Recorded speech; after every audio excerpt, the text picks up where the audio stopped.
साथियों, आपको पुस्तक शब्द ब्रह्मनाद ब्रह्म, लेखक श्री राम शर्मा आचार्य, नादयोग का दिव्य सत्ता के साथ आदान प्रदान पढ़कर सुना रहे थे। इसी क्रम में पृष्ठ 100 से पिछले वीडियो के क्रम में पढ़कर सुनाते हैं। जिह्वा उच्चारण तंत्र है। अन्य वाद्य यंत्रों की तरह उसका सही होना तो प्राथमिक आवश्यकता है। मंत्र की शब्दावली शुद्ध हो, भाषा की अशुद्धियां ना हो, प्रवाह एवं स्वर ठीक हो। इसके अतिरिक्त जिह्वा साधनों की दृष्टि से सामान्य व्यवहार के उसके रचना प्रयोजन एवं वार्ता क्रम में साधकों जैसी रीत नीति का समावेश किया जाए। अनीत की हराम की कमाई न खाई जाए। परिश्रम और न्याय के सहारे जितना कुछ कमाया जा सके उतने में ही मितव्ययिता पूर्वक गुजारा किया जाए। चटोरेपन की बुरी आदत से लड़ा जाए और सात्विक सुपाच्य पदार्थों को औषधि भाव से उतनी ही मात्रा में लिया जाए जितनी की पेट की आवश्यकता एवं क्षमता है। इस दृष्टिकोण को अपनाने वाले के लिए मद्य मांस जैसी अभक्ष्यों को ग्रहण करने की तो बात ही क्या। उत्तेजक मसाले और नशीले पदार्थों, मिष्ठान पकवानों तक से परहेज करने की जरूरत पड़ती है। अन्न का मन पर प्रभाव पड़ने की बात स्पष्ट है। सात्विक आहार से मना क्षेत्र में सात्विकता बढ़ती है और उससे अनेक दोष दुर्गुण जो अभक्ष्य खाते रहने पर छूट नहीं सकते थे अनायास ही घटते मिटते चले जाते हैं। आस्वाद व्रत पालन करने वाले के लिए अन्य इंद्रियों पर काबू रखना सरल हो जाता है। आहार की सात्विकता का वाणी की पवित्रता पर गहरा असर पड़ता है।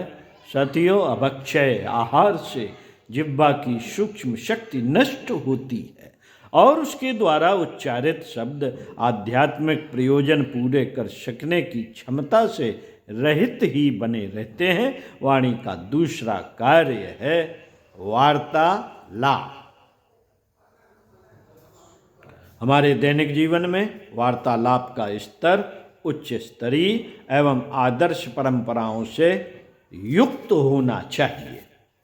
कटुता, घृणा, तिरस्कार, छल, असत्य का पुट उसमें न रहे। दूसरों को भ्रम में डालने, कुमार्ग पर चलने की प्रेरणा देने वाले, हिम्मत तोड़ने वाले शब्द न बोले। यह नियंत्रण मात्र सतर्कता बरतने से नहीं हो सकता।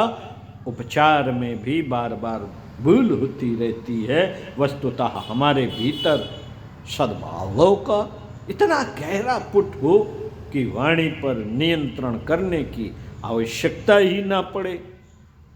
जो भीतर होता है वही बाहर निकलता है। यदि हमारे अंतःकरण में सद्भावनाएं भरी होंगी, दृष्टिकोण आदर्शवादी होगा तो स्वभावतः वार्तालाप में उच्च स्तरीय श्रेष्ठता भरी होगी। सद्भाव संपन्न मनुष्यों का सामान्य वार्तालाप भी शास्त्र वचन के स्तर का होता है। उनके मुख में निकलने वाले वाक्य आप्त वाक्य कहलाने योग्य होते हैं। इस प्रकार का वार्ता अभ्यास जिह्वा की दैवी प्रयोजनों के उपयुक्त बनाता चला जाता है। उसके द्वारा जिन मंत्रों की आराधना की जाती है वे सफल ही होते चले जाते हैं। मंत्र को धीमे जपा जाता है। शब्दावली अस्पष्ट एवं धीमी रहती है। बहुत बार तो वाचिक से भी अधिक महत्व मानसिक और उपांशु जप का होता है। उनमें तो वाणी नाम मात्र की ही होती है, किंतु इन मौन जपों में भी मध्यमा परा पश्यन्ति वाणियाँ काम करती रहती हैं। यह तीनों वाणियाँ मनुष्य के दृष्टिकोण, चरित्र एवं आकांक्षा से संबंधित रहती हैं। यदि व्यक्ति ओछा, घटिया और दुष्ट है, उसकी आकांक्षाएं निकृष्ट, दृष्टिकोण विकृत एवं चरित्र भ्रष्ट है, तो तीनों सूक्ष्म वाणियां निम्न स्तरीय ही बनी रहेंगी और उनका समन्वय रहने में बैखरी वाणी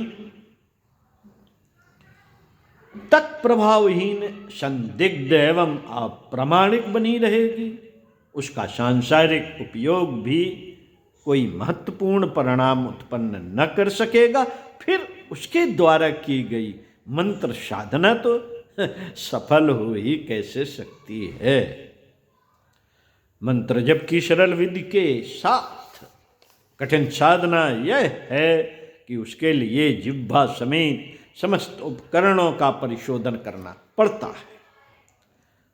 जो तथ्य को समझते हैं वे साधनाओं के विधि विधान तक सीमित न रहकर जीवन प्रक्रिया को उच्च स्तरीय बनाने की सुविस्तृत रूपरेखा तैयार करते हैं।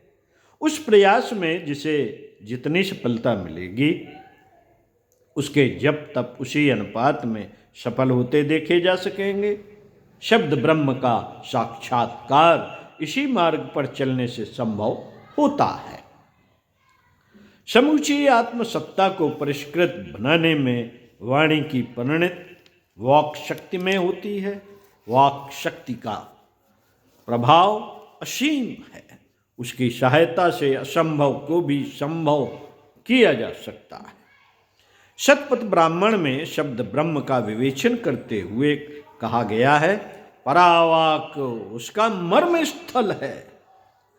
परावाक का रहस्योद्घाटन करते हुए बताया है, वह हृदय स्पर्शी है, प्रसुप्त को जगाती है। स्वर्ग मुक्ति और सिद्ध का आधार वही है।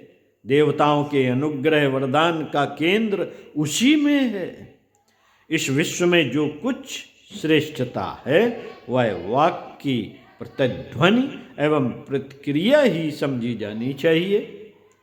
बैखरी वाणी जब साधना संपन्न होकर वाक् बनती है तो उसका विस्तार श्रवण क्षेत्र तक सीमित न रहकर तीनों लोकों की परिधि तक व्याप्त होता है।